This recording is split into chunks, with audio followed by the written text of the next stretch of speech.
Matthew Henry's Commentary on the Whole Bible. An exposition, with practical observations, of the book of the prophet Ezekiel. Chapter 1. In this chapter we have 1. The common circumstances of the prophecy now to be delivered, the time when it was delivered, verse 1, the place where, verse 2, and the person by whom, verse 3. 2. The uncommon introduction to it by a vision of the glory of God. 1. In his attendants and retinue in the upper world, where his throne is surrounded with angels, here called living creatures, verses 4 to 14. 2. In his providences concerning the lower world, represented by the wheels, and their motions, verses 15 to 25.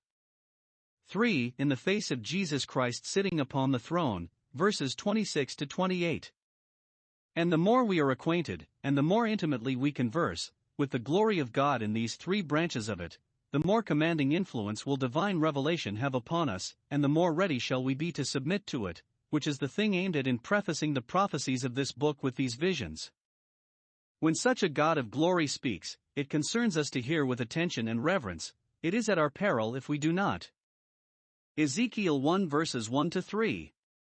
The circumstances of the vision which Ezekiel saw, and in which he received his commission and instructions, are here very particularly set down, that the narrative may appear to be authentic and not romantic.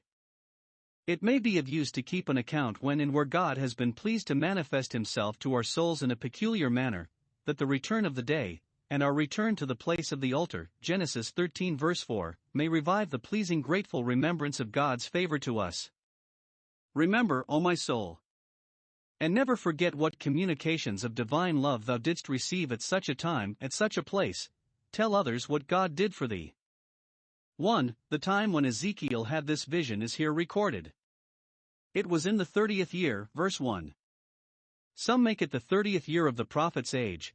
Being a priest, he was at that age to enter upon the full execution of the priestly office, but being debarred from that by the iniquity and calamity of the times, now that they had neither temple nor altar, God at that age called him to the dignity of a prophet. Others make it to be the 30th year from the beginning of the reign of Nabopolassar, the father of Nebuchadnezzar, from which the Chaldeans began a new computation of time, as they had done from Nabonassar 123 years before. Nabopolassar reigned 19 years, and this was the 11th of his son, which makes the 30. And it was proper enough for Ezekiel, when he was in Babylon, to use the computation they there used, as we in foreign countries date by the new style, and he afterwards uses the melancholy computation of his own country, observing, verse 2, that it was the 5th year of Jehoiachin's captivity. But the Chaldee paraphrase fixes upon another era, and says that this was the 30th year after Hilkiah the priest found the book of the law in the house of the sanctuary, at midnight, after the setting of the moon, in the days of Josiah the king. And it is true that this was just 30 years from that time, and that was an event so remarkable, as it put the Jewish state upon a new trial, that it was proper enough to date form it, and perhaps therefore the prophet speaks indefinitely of 30 years, as having an eye both to that event, and to the Chaldean computation, which were coincident. It was in the 4th month, answering to our June, and in the 5th day of the month, that Ezekiel had this vision, verse 2. It is probably that it was on the Sabbath day, because we read chapter 3 verse 16, that at the end of 7 days, which we may well suppose to be the next Sabbath, the word of the Lord came to him again. Thus John was in the Spirit on the Lord's day, when he saw the visions of the Almighty, Revelation 1 verse 10. God would hereby put an honor upon his Sabbaths, when the enemies mocked at them, Lamentations 1 verse 7. And he would thus encourage his people to keep up their attendance on the ministry of his prophets every Sabbath day, by the extraordinary manifestations of himself on some Sabbath days. 2. The melancholy circumstances he was in when God honored him, and thereby favored his people, with this vision. He was in the land of the Chaldeans, among the captives, by the river of Chebar, and it was in the 5th year of King Jehoiachin's captivity. Observe. 1. The people of God were now, some of them, captives in the land of the Chaldeans. The body of the Jewish nation yet remained in their own land, but these were the firstfruits of the captivity, and they were some of the best, for in Jeremiah's vision these were the good figs, whom God had sent into the land of the Chaldeans for their good, Jeremiah 24 verse 5, and, that it might be for their good, God raised up a prophet among them, to teach them out of the law, than when he chastened them. Psalm 94 verse 12. Note, it is a great mercy to have the word of God brought to us, and a great duty to attend to it diligently, when we are in affliction. The word of instruction and the rod of correction may be of great service to us, in concert and concurrence with each other, the word to explain the rod and the rod to enforce the word, both together give wisdom.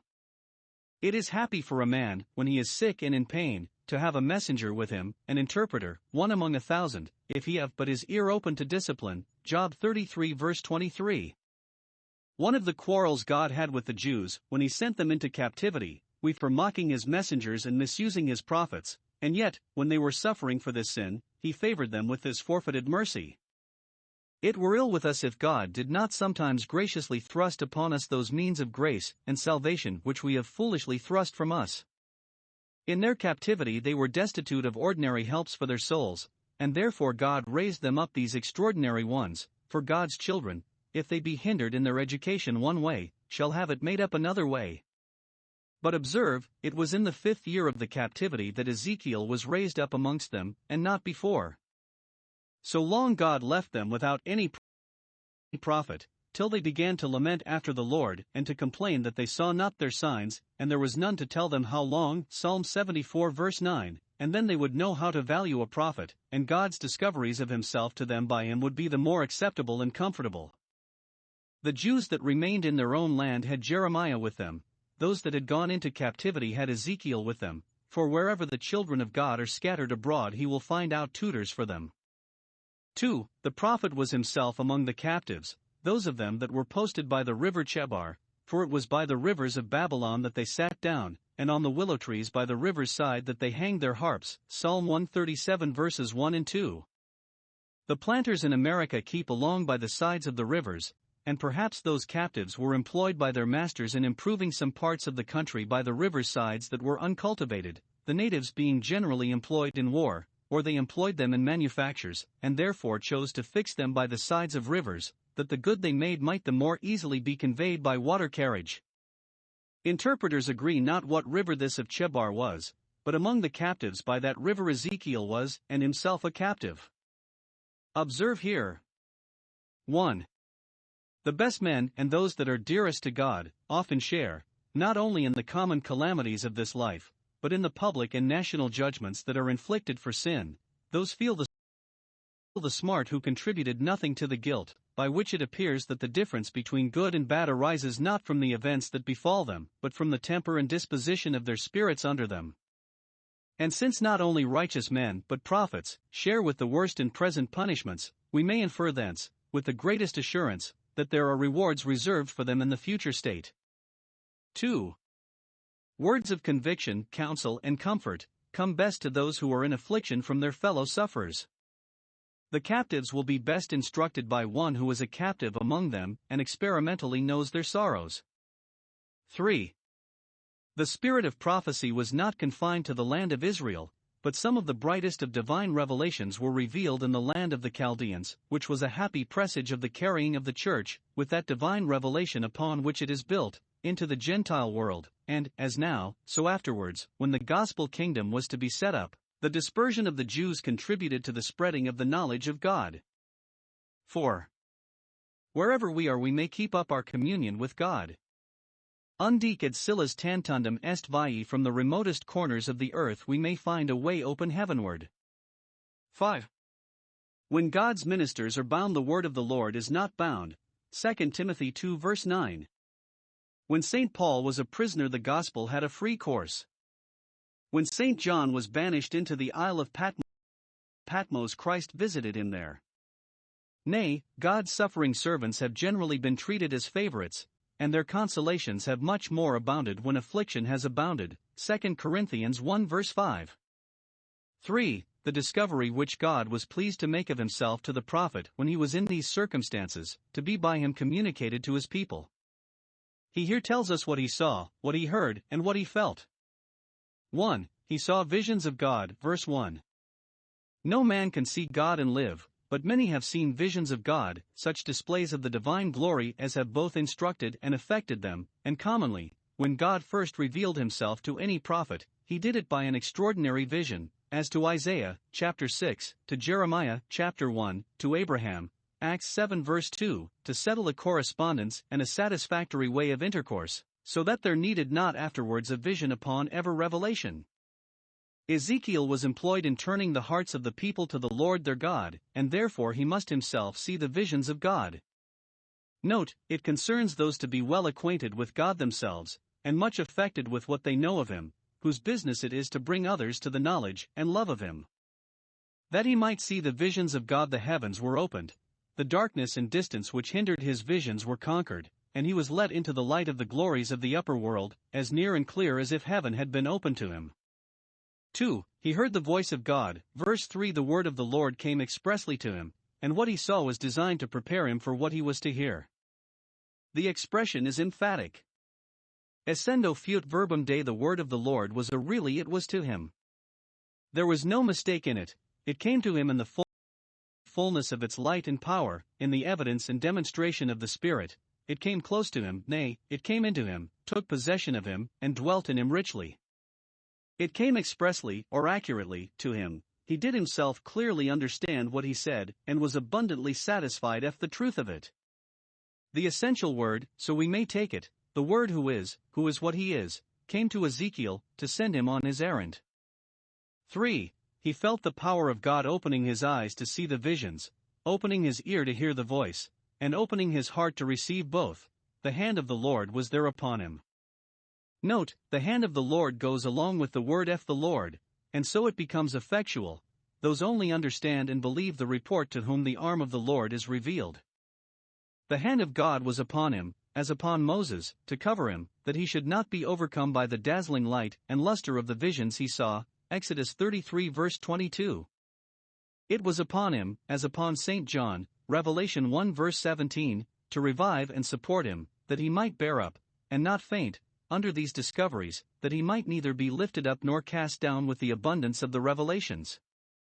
God's grace is sufficient for him, and in token of that, his hand is upon him.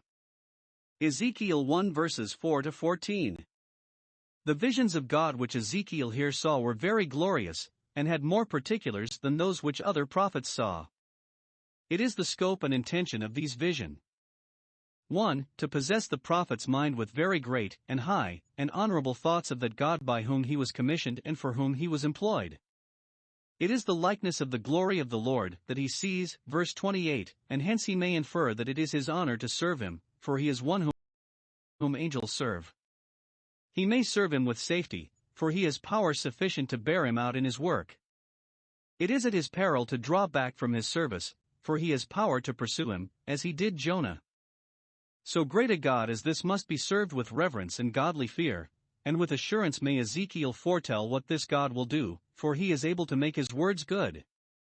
2. To strike a terror upon the sinners who remained in Zion, and those who had already come to Babylon, who were secure, and bade defiance to the threatenings of Jerusalem's ruin, as we have found in Jeremiah's prophecy, and shall find in this, many did. Let those who said, "We shall have peace though we go on," know that our God is a consuming fire, whom they cannot stand before. That this vision had a reference to the destruction of Jerusalem seems plain from chapter 43 verse 3, where he says that it was the vision which he saw when he came to destroy the city, that is, to prophesy the destruction of it. 3. To speak comfort to those that feared God, and trembled at his word, and humbled themselves under his mighty hand. Let them know that, though they are captives in Babylon, yet they have God nigh unto them. Though they have not the place of the sanctuary to be their glorious high throne, they have the God of the sanctuary. Dr. Lightfoot observes, now that the church is to be planted for a long time in another country, the Lord shows a glory in the midst of them, as he had done at their first constituting into a church in the wilderness, and out of a cloud and fire, as he had done there, he showed himself, and from between living creatures, as from between the cherubim, he gives his oracles. This put an honor upon them, by which they might value themselves when the Chaldeans insulted over them, and this might encourage their hopes of deliverance in due time. Now, to answer these ends, we have in these verses the first part of the vision, which represents God as attended and served by an innumerable company of angels, who are all his messengers, his ministers, doing his commandments and hearkening to the voice of his word. This denotes his grandeur, as it magnifies an earthly prince to have a splendid retinue and numerous armies at his command, which engages his allies to trust him and his enemies to fear him. 1. The introduction to this vision of the angels is very magnificent and awakening. Verse 4. The prophet, observing the heavens to open, looked up, as it was time to see what discoveries God would make to him. Note, when the heavens are opened, it concerns us to have our eyes open. To clear the way, behold, a whirlwind came out of the north, which would drive away the interposing mists of this lower region. Fair weather comes out of the north, and thence the wind comes that drives away rain. God can by a whirlwind clear the sky and air, and produce that serenity of mind which is necessary to our communion with heaven. Yet this whirlwind was attended with a great cloud. When we think that the clouds which arise from this earth are dispelled, and we can see beyond them, yet still there is a cloud which heavenly things are wrapped in, a cloud from above, so that we cannot order our speech concerning them by reason of darkness. Christ here descended, as he ascended, in a cloud. Some by this whirlwind and cloud understand the Chaldean army coming out of the north against the land of Judah, bearing down all before them as a tempest, and so it agrees with that which was signified by one of the first of Jeremiah's visions, Jeremiah 1 verse 14, out of the north an evil shall break forth, but I take it here as an introduction rather to the vision than to the sermons. This whirlwind came to Ezekiel, as that to Elijah, 1 Kings 19 verse 11, to prepare the way of the Lord, and to demand attention. He that has eyes, that has ears, let him see, let him hear. 2. The vision itself. A great cloud was the vehicle of this vision, in which it was conveyed to the prophet, for God's pavilion in which he rests, his chariot in which he rides, is darkness and thick clouds, Psalm 18 verse 11, 104:3. Thus he holds back the face of his throne, lest its dazzling light and luster should overpower us, by spreading a cloud upon it. Now, 1. The cloud is accompanied with a fire, as upon Mount Sinai, where God resided in a thick cloud, but the sight of his glory was like a devouring fire, Exodus 24 verses 16 and 17, and his first appearance to Moses was in a flame of fire in the bush, for our God is a consuming fire. This was a fire enfolding itself, a globe or orb or wheel of fire. God being his own cause, his own rule, and his own end, if he be as a fire, he is as a fire enfolding itself, or, as some read it, kindled by itself. The fire of God's glory shines forth, but it quickly enfolds itself, for he lets us know but part of his ways. The fire of God's wrath breaks forth, but it also quickly enfolds itself, for the divine patience suffers not all his wrath to be stirred up. If it were not a fire thus enfolding itself, O Lord, who shall stand? 2. The fire is surrounded with a glory, a brightness was about it, in which it enfolded itself, yet it made some discovery of itself. Though we cannot see into the fire, cannot by searching find out God to perfection, yet we see the brightness that is round about it, the reflection of this fire from the thick cloud. Moses might see God's back parts, but not his face. We have some light concerning the nature of God, from the brightness which encompasses it, though we have not an insight into it, by reason of the cloud spread upon it. Nothing is more easy than to determine that God is, nothing more difficult than to describe what he is. When God displays his wrath as fire, yet there is a brightness about it, for his holiness and justice appear very illustrious in the punishment of sin and sinners. Even about the devouring fire there is a brightness, which glorified saints will forever admire. 3. Out of this fire there shines the color of amber.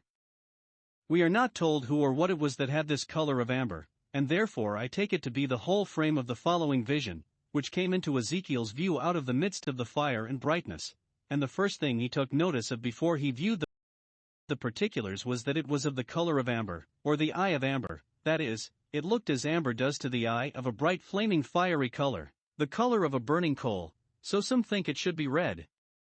The living creatures which he saw coming out of the midst of the fire were seraphim burners, for he mocketh his angel spirits, his ministers of flaming fire. For that which comes out of the fire, of a fiery amber color, when it comes to be distinctly viewed, is the likeness of 4 living creatures, not the living creatures themselves, angels or spirits, and cannot be seen, but the likeness of them, such a hieroglyphic, or representation, as God saw fit to make use of for the leading of the prophet, and us with him, into some acquaintance with the world of angels, a matter purely of divine revelation, so far as is requisite to possess us with an awful sense of the greatness of that God who has angels for his attendants, and the goodness of that God who has appointed them to be attendants on his people. The likeness of these living creatures came out of the midst of the fire, for angels derive their being and power from God, they are in themselves, and to us, what he is pleased to make them, their glory is a ray of his. The prophet himself explains this vision, chapter 10 verse 20. I knew that the living creatures were the cherubim, which is one of the names by which the angels are known in Scripture. To Daniel was made known their number, 10,000 times 10,000, Daniel 7 verse 10. But though they are many, yet they are one, and that is made known to Ezekiel here. They are one in nature and operation, as an army, consisting of thousands, is yet called a body of men. We have here an account of 1. Their nature. They are living creatures, they are the creatures of God, the work of his hands, their being is derived, they have not life in and of themselves, but receive it from him who is the fountain of life. As much as the living creatures of this lower world excel the vegetables that are the ornaments of earth, so much do the angels, the living creatures of the upper world, excel the sun, moon and stars, the ornaments of the heavens. The sun, say some, is a flame of fire enfolding itself, but it is not a living creature, as angels, those flames of fire, are. Angels are living creatures, living beings, emphatically so. Men on earth are dying creatures, dying daily, in the midst of life we are in death, but angels in heaven are living creatures, they live indeed, live to good purpose, and, when saints come to be equal unto the angels, they shall not die any more, Luke 20 verse 36. 2. Their number. They are 4, so they appear here, though they are innumerable, not as if these were 4 particular angels set up above the rest, as some have fondly imagined, Michael and Gabriel, Raphael and Uriel, but for the sake of the 4 faces they put on, and to intimate their being sent forth towards the 4 winds of heaven, Matthew 24 verse 31. Zechariah saw them as 4 chariots going forth east, west, north, and south, Zechariah 6 verse 1. God has messengers to send every way, for his kingdom is universal, and reaches to all parts of the world. 3. Their qualifications by which they are fitted for the service of their Maker and Master. These are set forth figuratively and by similitude, as is proper in visions, which are parables to the eye. Their description here is such, and so expressed, that I think it is not possible by it to form an exact idea of them in our fancies, or with the pencil, for that would be a temptation to worship them, but the several instances of their fitness for the work they are employed in are intended in the several parts of this description. Note, it is the greatest honor of God's creatures to be in a capacity of answering the end of their creation, and the more ready we are to every good work the nearer we approach to the dignity of angels. These living creatures are described here. 1. By their general appearance, they had the likeness of a man, they appeared, for the main, in a human shape. First, to signify that these living creatures are reasonable creatures, intelligent beings, who have the spirit of a man, which is the candle of the Lord. Secondly, to put an honor upon the nature of man, who is made lower, yet but a little lower, than the angels, in the very next rank of beings below them. When the invisible intelligences of the upper world would make themselves visible, it is in the likeness of man. Thirdly, to intimate that their delights are with the sons of men, as their masters are, Proverbs 8 verse 31, that they do service to men, and men may have spiritual communion with them by faith, hope, and holy love. Fourthly, the angels of God appear in the likeness of man because in the fullness of time the Son of God was not only to appear in that likeness, but to assume that nature, they therefore show this love to it. 2. By their faces, every one had 4 faces, looking 4 several ways. In St. John's vision, which has a near affinity with this, each of the 4 living creatures has one of these faces here mentioned, Revelation 4 verse 7, here each of them has all 4, to intimate that they have all the same qualifications for service, though, perhaps, among the angels of heaven, as among the angels of the churches, some excel in one gift and others in another, but all for the common service. Let us contemplate their faces till we be in some measure changed into the same image, that we may do the will of God as the angels do it in heaven. They all four had the face of a man, for in that likeness they appeared, verse 5, but besides that, they had the face of a lion, an ox, and an eagle, each masterly in its kind, the lion among wild beasts, the ox among tame ones, and the eagle among fowls, verse 10. Does God make use of them for the executing of judgments upon his enemies? They are fierce and strong as the lion and the eagle in tearing their prey. Does he make use of them for the good of his people? They are as oxen strong for labor and inclined to serve. And in both they have the understanding of a man. The scattered perfections of the living creatures on earth meet in the angels of heaven. They have the likeness of man, but because there are some things in which man is excelled even by the inferior creatures, they are therefore compared to some of them. They have the understanding of a man, and such as far exceeds it.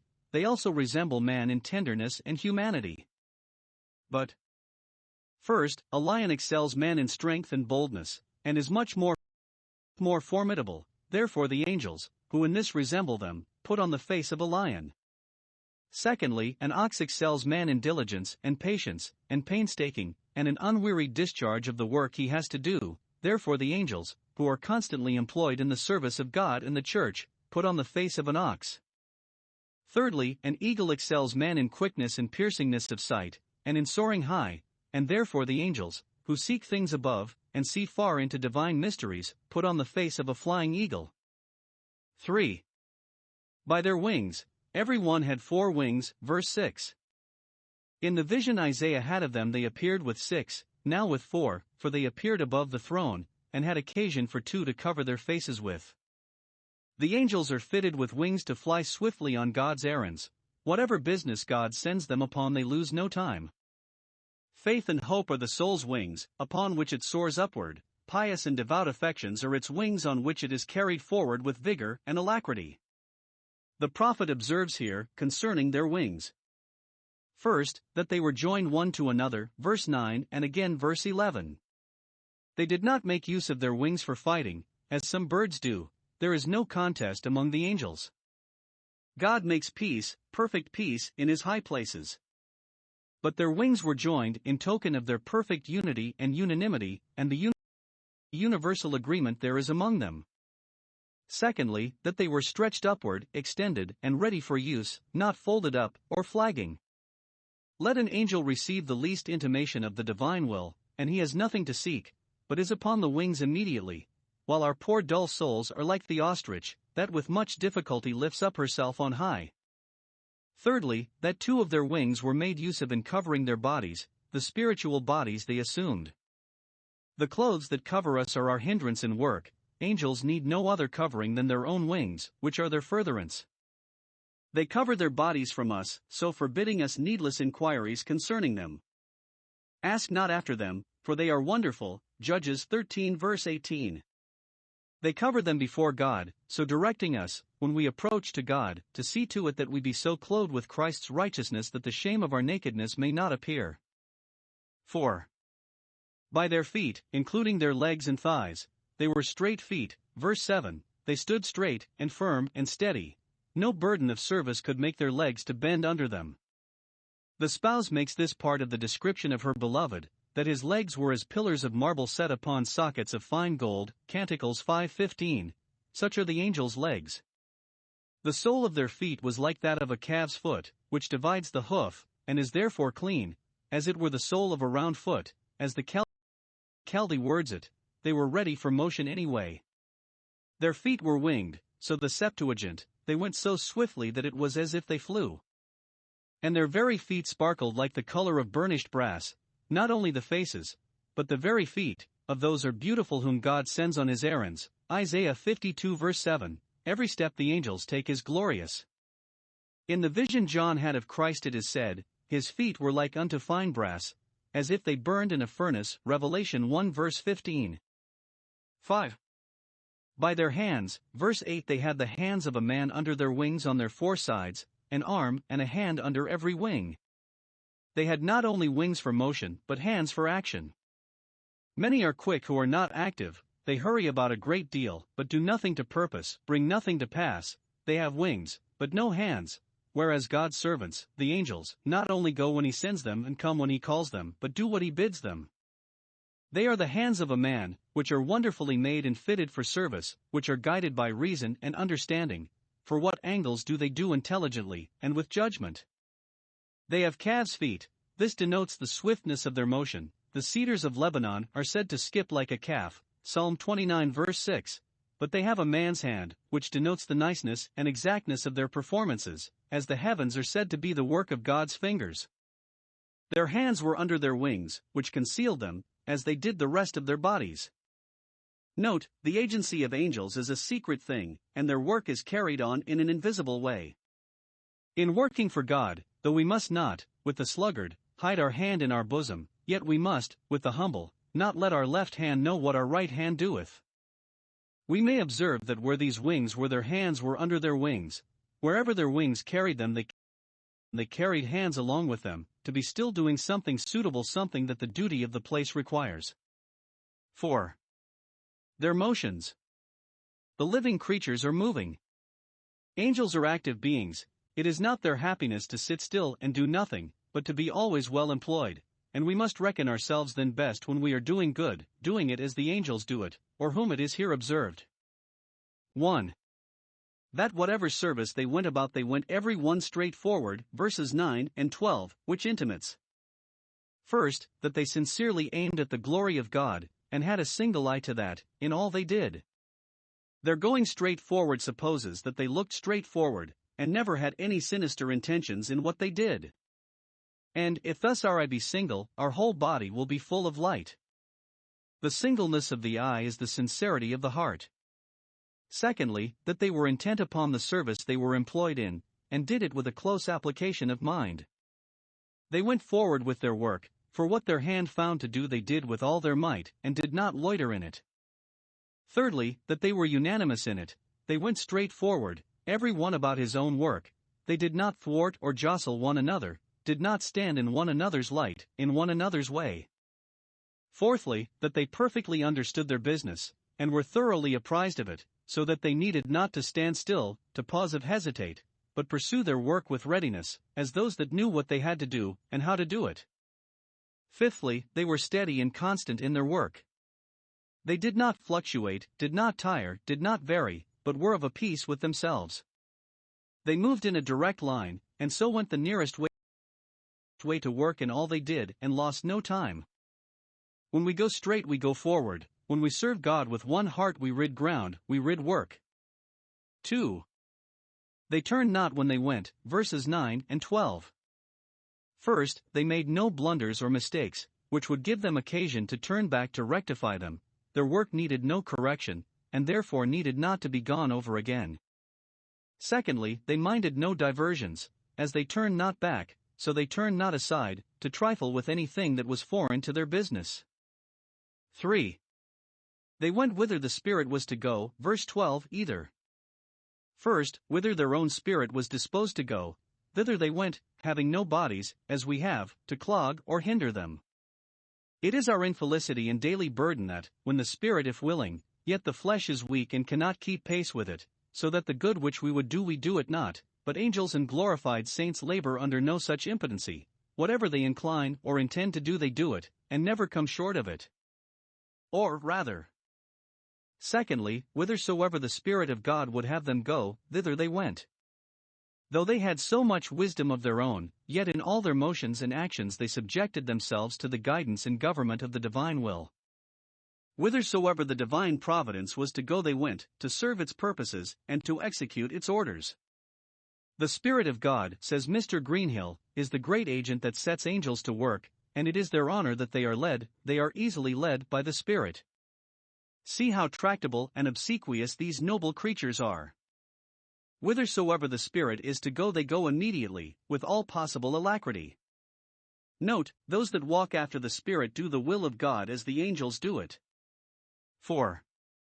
They ran and returned like a flash of lightning, verse 14. This intimates. First, that they made haste, they were quick in their motions, as quick as lightning. Whatever business they went about they dispatched it immediately, in a moment, in the twinkling of an eye. Happy they that have no bodies to retard their motion in holy exercises. And happy shall we be when we come to have spiritual bodies for spiritual work. Satan falls like lightning into his own ruin, Luke 10 verse 18. Angels fly like lightning in their master's work. The angel Gabriel flew swiftly. Secondly, that they made haste back, they ran and returned, ran to do their work and execute their orders, and then returned to give an account of what they had done and receive new instructions, that they might be always doing. They ran into the lower world, to do what was to be done there, but when they had done it, they returned like flash of lightning to the upper world again, to the beatific vision of their God, which they could not with any patience be longer from than their service did require. Thus we should be in the affairs of this world as out of our element. Though we run into them, we must not repose in them, but our souls must quickly return like lightning to God their rest and center. 5. We have an account of the light by which the prophet saw these living creatures, or the looking glass in which he saw them, verse 13. 1. He saw them by their own light, for their appearance was like burning coals of fire. They are seraphim burners, denoting the ardor of their love to God, their fervent zeal in His service, their splendor and brightness, and their terror against God's enemies. When God employs them to fight His battles, they are as coals of fire, Psalm 18 verse 12, to devour the adversaries, as lightning shot out to discomfit them. 2. He saw them by the light of some lamps, which went up and down among them, the shining whereof was very bright. Satan's works are works of darkness, he is the ruler of the darkness of this world. But the angels of light are in the light, and, though they conceal their working, they show their work, for it will bear the light. But we see them and their works only by candlelight, but the dim light of lamps that go up and down among them, when the day breaks, and the shadows flee away, we shall see them clearly. Some make the appearance of these burning coals, and of the lightning that issues out of the fire, to signify the wrath of God, and His judgments, that were now to be executed upon Judah and Jerusalem for their sins, in which angels were to be employed, and accordingly we find afterwards coals of fire scattered upon the city to consume it, which were fetched from between the cherubim, chapter 10 verse 2. But by the appearance of the lamps then we may understand the light of comfort which shone forth to the people of God in the darkness of this present trouble. If the ministry of the angels is as a consuming fire to God's enemies, it is as a rejoicing light to His own children. To the one this fire is bright, it is very reviving and refreshing, to the other, out of the fire comes fresh lightning to destroy them. Note, good angels are our friends, or enemies, according as God is. Ezekiel 1 verses 15 to 25. The prophet is very exact in making and recording his observations concerning this vision. And here we have 1. The notice he took of the wheels, verses 15 to 21. The glory of God appears not only in the splendor of His retinue in the upper world, but in the steadiness of His government here in this lower world. Having seen how God does according to His will in the armies of heaven, let us now see how He does according to it among the inhabitants of the earth, for there, on the earth, the prophet saw the wheels, verse 15. As he beheld the living creatures, and was contemplating the glory of that vision and receiving instruction from it, this other vision presented itself to his view. Note, those who make a good use of the discoveries God has favored them with may expect further discoveries, for to him that hath shall be given. We are sometimes tempted to think there is nothing glorious, but what is in the upper world, whereas, could we with an eye of faith discern the beauty of providence, and the wisdom, power and goodness, which shine in the administration of that kingdom, we should see, and say, verily He is a God that judgeth in the earth and acts like Himself. There are many things in this vision which give us some light concerning the divine providence. 1. The dispensations of providence are compared to wheels, either the wheels of a chariot, in which the conqueror rides in triumph, or rather the wheels of a clock or watch, which all contribute to the regular motion of the machine. We read of the course or wheel of nature, James 3 verse 6, which is here set before us as under the direction of the God of nature. Wheels, though they move not of themselves, as the living creatures do, are yet made movable, and are almost continually kept in action. Providence, represented by these wheels, produces changes. Sometimes one spoke of the wheel is uppermost and sometimes another, but the motion of the wheel on its own axletree, like that of the orbs above, is very regular and steady. The motion of the wheels is circular. By the revolutions of providence things are brought to the same posture and pass which they were in formerly, for the thing that is that which has been, and there is no new thing under the sun. Ecclesiastes 1 verses 9 and 10. 2. The wheel is said to be by the living creatures, who attended it to direct its motion, for the angels are employed as the ministers of God's providence, and have a greater hand in directing the motions of second causes to serve the divine purpose than we think they have.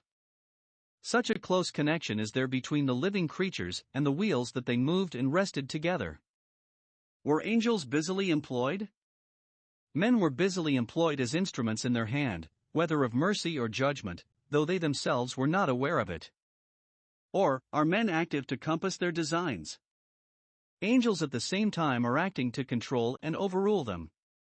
This is much insisted on here. Verse 19. When the living creatures went to bring about any business, the wheels went by them. When God has work to do by the ministry of angels, second causes are all found, or made, ready to concur in it. And, verse 21, when those stood, these stood. When the angels had done their work, the second causes had done theirs. If the living creatures were lifted up from the earth, were elevated to any service above the common course of nature, and out of the ordinary road, as suppose in the working of miracles, the dividing of the water, the standing still of the sun, the wheels, contrary to their own natural tendency, which is towards the earth, move in concert with them, and are lifted up over against them, this is thrice mentioned, verses 19 to 21. Note, all inferior creatures are and move and act, as the Creator, by the ministration of angels, directs and influences them. Visible effects are managed and governed by invisible causes. The reason given of this is because the spirit of the living creatures was in the wheels, the same wisdom, power, and holiness of God, the same will and counsel of His, that guides and governs the angels in all their performances, does, by them, order and dispose of all the motions of the creatures in this lower world, and the events and issues of them. God is the soul of the world and animates the whole, both that above and that beneath, so that they move in perfect harmony, as the upper and lower parts of the natural body do, so that whithersoever the Spirit is to go, whatever God wills and purposes to be done and brought to pass, thither their spirit is to go, that is, the angels, knowingly and designedly, set themselves to bring it about. And their spirit is in the wheels, which are therefore lifted up over against them, that is, both the powers of nature and the wills of men are all made to serve the intention, which they infallibly and irresistibly effect, though perhaps they mean not so, neither doth their heart think so. Isaiah 10 verse 7, Micah 4 verses 11 and 12. Thus, though the will of God's precept be not done on earth as it is done in heaven, yet the will of His purpose and counsel is, and shall be. 3. The wheel is said to have four faces, looking for several ways, verse 15, denoting that the providence of God exerts itself in all parts of the world, east, west, north, and south, and extends itself to the remotest corners of it. Look which way you will upon the wheel of providence, and it has a face towards you, a beautiful one, which you may admire the features and complexion of. It looks upon you as ready to speak to you, if you be but ready to hear the voice of it.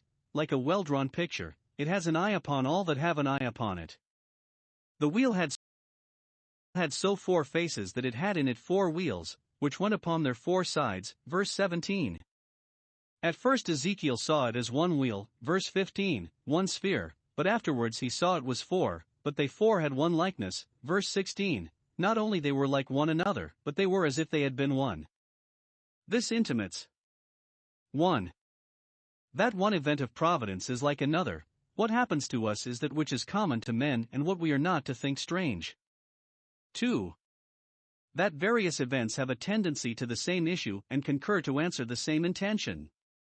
For their appearance and their work are said to be like the color of a beryl, verse 16, the color of Tarshish, so the word is, that is, of the sea, the beryl is of that color, sea green, blue Neptune we call it. The nature of things in this world is like that of the sea, which is in a continual flux, and yet there is a constant coherence and succession of its parts. There is a chain of events which is always drawing one way or other. The sea ebbs and flows, so does providence in its disposals, but always in the stated appointed times and measures. The sea looks blue, as the air does, because of the shortness and feebleness of our sight, which can see but a little way of either. To that color therefore are the appearance and work of providence fitly compared, because we cannot find out that which God does from the beginning to the end. Ecclesiastes 3 verse 11. We see but parts of His ways, Job 26 verse 14, and all beyond looks blue, which gives us to understand no more concerning it, but that in truth we know it not, it is far above out of our sight. 5. Their appearance and their work are likewise said to be as it were a wheel in the middle of a wheel. Observe here again, their appearance to the prophet is designed to set forth what their work really is. Men's appearance and their work often differ, but the appearance of God's providence and its work agree. If they seem to differ, it is through our ignorance and mistake. Now both were as a wheel in a wheel, a less will moved by a greater. We pretend not to give a mathematical description of it. The meaning is that the disposals of providence seem to us intricate, perplexed, and unaccountable, and yet that they will appear in the issue to have been all wisely ordered for the best, so that though what God does we know not now, yet we shall know hereafter. John 13 verse 7. 6. The motion of these wheels, like that of the living creatures, was steady, regular, and constant. They returned not when they went, verse 17, because they never went amiss, nor otherwise than they should do. God, in His providence, takes His work before Him, and He will have it forward, and it is going on even when it seems to us to be going backward. They went as the Spirit directed them, and therefore returned not. We should not have occasion to return back as we have, and to undo that by repentance which we have done amiss, and to do it over again, if we were but led by the Spirit and followed His direction. The Spirit of life, so some read it, was in the wheels, which carried them on with ease and evenness, and then they returned not when they went. 7. The rings, or rims, of the wheels were so high that they were dreadful, verse 18. They were of a vast circumference, so that when they were reared and put in motion, the prophet was even afraid to look upon them. Note, the vast compass of God's thought, and the vast reach of His design, are really astonishing. When we go about to describe the circle of providence we are struck with amazement and are even swallowed up. Oh, the height and depth of God's counsels! The consideration of them should strike an awe upon us. 8. They were full of eyes round about. This circumstance of the vision is most surprising of all, and yet most significant, plainly denoting that the motions of providence are all directed by infinite wisdom. The issues of things are not determined by a blind fortune, but by those eyes of the Lord which run to and fro through the earth, and are in every place, beholding the evil and the good. Note, it is a great satisfaction to us, and ought to be so, that, though we cannot account for the springs and tendencies of events, yet they are all under the cognizance and direction of an all-wise, all-seeing God. 2. The notice He took of the firmament above over the heads of the living creatures.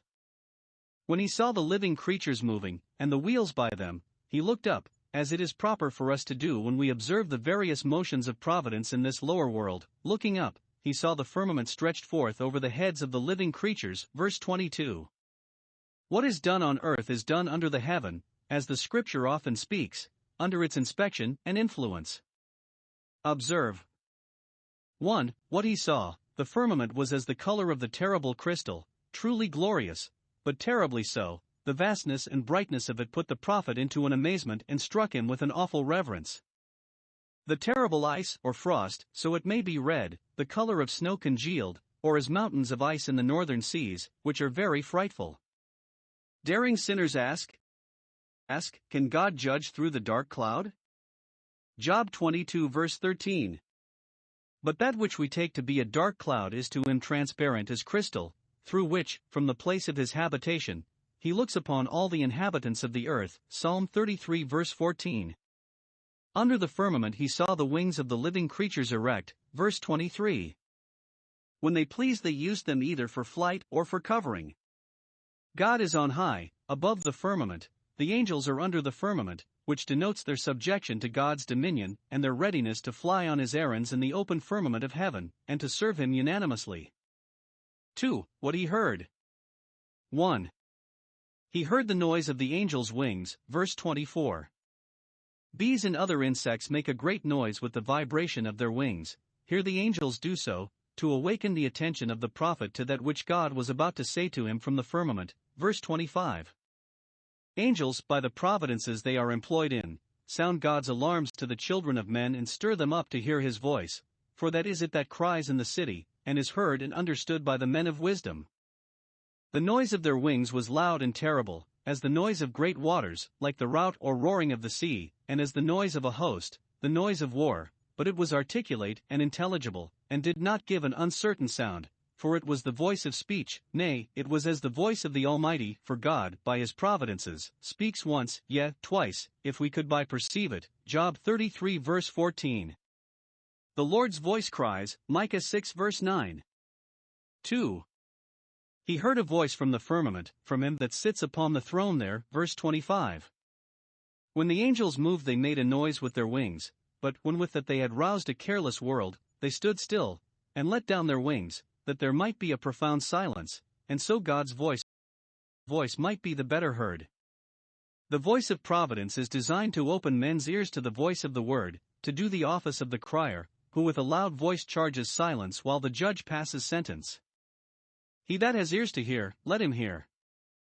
Note, noises on earth should awaken our attention to the voice from the firmament, for how shall we escape if we turn away from him that speaks from heaven? Ezekiel 1 verses 26 to 28. All the other parts of this vision were but a preface and introduction to this. God in them had made himself known as Lord of angels and supreme director of all the affairs of this lower world, whence it is easy to infer that whatever God by his prophets either promises or threatens to do he is able to effect it. Angels are his servants, men are his tools. But now that a divine revelation is to be given to a prophet, and by him to the church, we must look higher than the living creatures or the wheels, and must expect that from the eternal Word, of whom we have an account in these verses. Ezekiel, hearing a voice from the firmament, looked up, as John did, to see the voice that spoke with him, and he saw one like unto the Son of Man, Revelation 1 verses 12 and 13. The second person sometimes tried the fashion of a man occasionally before he clothed himself with it for good and all, and the spirit of prophecy is called the Spirit of Christ, 1 Peter 1 verse 11, and the testimony of Jesus, Revelation 19 verse 10. 1. This glory of Christ that the prophet saw was above the firmament that was over the heads of the living creatures, verse 26. Note, the heads of angels themselves are under the feet of the Lord Jesus, for the firmament that is over their heads is under his feet. Angels, principalities, and powers are made subject to him, 1 Peter 3 verse 22. This dignity and dominion of the Redeemer before his incarnation magnify his condescension in his incarnation, when he was made a little lower than the angels, Hebrews 2 verse 9. 2. The first thing he observed was a throne, for divine revelation comes backed and supported with a royal authority. We must have an eye of faith to God in Christ as upon a throne. The first thing that John discovered in his visions was a throne set in heaven, Revelation 4 verse 2, which commands reverence and subjection. It is a throne of glory, a throne of grace, a throne of triumph, a throne of government, a throne of judgment. The Lord has prepared his throne in the heavens, has prepared it for his Son, whom he has set king on his holy hill of Zion. 3. On the throne he saw the appearance of a man. This is good news to the children of men, that the throne above the firmament is filled with one that is not ashamed to appear, even there, in the likeness of man. Daniel, in vision, saw the kingdom and dominion given to one like the Son of Man, who therefore has authority given him to execute judgment because he is the Son of Man, John verse 27, so appearing in these visions. 4. He saw him as a prince and judge upon this throne. Though he appeared in fashion as a man, yet he appeared in more than human glory, verse 27. 1.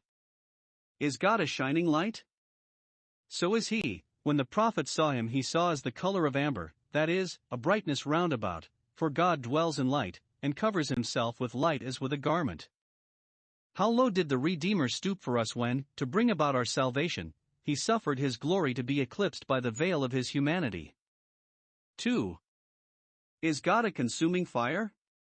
So is he. From his loins, both upward and downward, there was the appearance of fire. The fire above the loins was round about within the amber, it was inward and involved. That below the loins was more outward and open, and yet that also had brightness round about. Some make the former to signify Christ's divine nature, the glory and virtue of which are hidden within the color of amber. It is what no man has seen nor can see. The latter they suppose to be his human nature, the glory of which there were those who saw, the glory as of the only begotten of the Father, full of grace and truth, John 1 verse 14. He had rays coming out of his hand, and yet there was the hiding of his power, Habakkuk 3 verse 4. The fire in which the Son of Man appeared here might be intended to signify the judgments that were ready to be executed upon Judah and Jerusalem, coming from that fiery indignation of the Almighty which devours the adversaries. Nothing is more dreadful to the most daring sinners than the wrath of him that sits upon the throne, and of the Lamb. Revelation 6 verse 16. The day is coming when the Lord Jesus shall be revealed in flaming fire. 2 Thessalonians 1 verses 7 and 8. It concerns us therefore to kiss the Son lest he be angry. 5. The throne is surrounded with a rainbow. Verse 28. It is so in St. John's vision, Revelation 4 verse 3. The brightness about it was of divers colors, as the bow that is in the cloud in the day of rain, which, as it is a display of majesty, and looks very great, so it is a pledge of mercy, and looks very kind, for it is a confirmation of that gracious promise God has made that he will not drown the world again, and he has said, I will look upon the bow and remember the covenant. Genesis 9 verse 16. This intimates that he who sits upon the throne is the mediator of the covenant, that his dominion is for our protection, not our destruction, that he interposes between us and the judgments our sins have deserved, and that all the promises of God are in him. Yea and amen. Now that the fire of God's wrath was breaking out against Jerusalem, bounds should be set to it, and he would not make an utter destruction of it, for he would look upon the bow and remember the covenant, as he promised in such a case. Leviticus 26 verse 42. Lastly, we have the conclusion of this vision. Observe. 1. What notion the prophet himself had of it. This was the appearance of the likeness of the glory of the Lord. Here, as all along, he is careful to guard against all gross corporeal thoughts of God, which might derogate from the transcendent purity of his nature. He does not say, this was the Lord, for he is invisible, but this was the glory of the Lord, in which he was pleased to manifest himself a glorious being, yet it is not the glory of the Lord, but the likeness of that glory, some faint resemblance of it, nor is it any adequate likeness of that glory, but only the appearance of that likeness, a shadow of it, and not the very image of the thing. Hebrews 10 verse 1. 2. What impressions it made upon him. When I saw it, I fell upon my face. 1. He was overpowered by it, the dazzling luster of it conquered him and threw him upon his face, for who is able to stand before this holy Lord God? Or, rather. 2. He prostrated himself in a humble sense of his own unworthiness of the honor now done him, and of the infinite distance which he now, more than ever, perceived to be between him and God. He fell upon his face in token of that holy awe and reverence of God with which his mind was possessed and filled. Note, the more God is pleased to make known of himself to us, the more low we should be before him. He fell upon his face to adore the majesty of God, to implore his mercy, and to deprecate the wrath he so ready to break out against the children of his people. 3. What instructions he had from it. All he saw was only to prepare him for that which he was to hear, for faith comes by hearing. He therefore heard a voice of one that spoke, for we are taught by words, not merely by hieroglyphics. When he fell on his face, ready to receive the word, then he heard the voice of one that spoke, for God delights to teach the humble.